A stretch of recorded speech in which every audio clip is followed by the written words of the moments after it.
സ്ഥിരമായിട്ട് ചെയ്യണം എന്ന് ആഗ്രഹിക്കുന്ന ഒരു കാര്യത്തിലും ഒരു കൺസിസ്റ്റൻസിയും കൊണ്ടുവരാൻ പറ്റാത്ത ഒരാളാണ് കേട്ടോ ഞാൻ.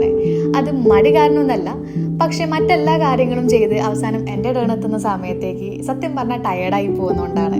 അപ്പോൾ വിചാരിക്കും ഇനി നാളെ ചെയ്യാം, അല്ലെങ്കിൽ പിന്നീട് ഒരിക്കൽ ചെയ്യാന്നുള്ളത്. അതിപ്പോൾ ഒരു സ്കിൻ കെയർ ആയിക്കോട്ടെ, അല്ലാന്നുണ്ടെങ്കിൽ ഫുഡിൽ കൊണ്ടുവരുന്ന എന്തെങ്കിലും ചെറിയ ചെറിയ ചേഞ്ചസ് ആയിക്കോട്ടെ, അങ്ങനെ പല പല കാര്യങ്ങൾ.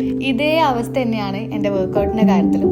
കാരണം ഞാൻ എങ്ങനെയെങ്കിലും ഒരു 4-5 മാസം വന്ന് ബോഡി ഒന്ന് സെറ്റാക്കിയിട്ട് വരുമ്പോഴത്തേനും എനിക്ക് വേറെ ഒരു ഒഴിച്ചുകൂടാൻ പറ്റാത്തതെന്ന് പറയുമ്പോൾ മോൻ്റെ കാര്യം തന്നെ. ഇപ്പോൾ അവൻ്റെ ട്രെയിനിങ്ങോ അങ്ങനെ എന്തെങ്കിലും കാര്യങ്ങളൊക്കെ ആയിട്ട് പിന്നെ ഞാനൊരു ബ്രേക്ക് എടുക്കും, പിന്നെയും തിരിച്ചു വരും, പിന്നെയും ബ്രേക്ക് എടുക്കും, പിന്നെയും തിരിച്ചു വരും. ഇതാണ് അവസ്ഥ.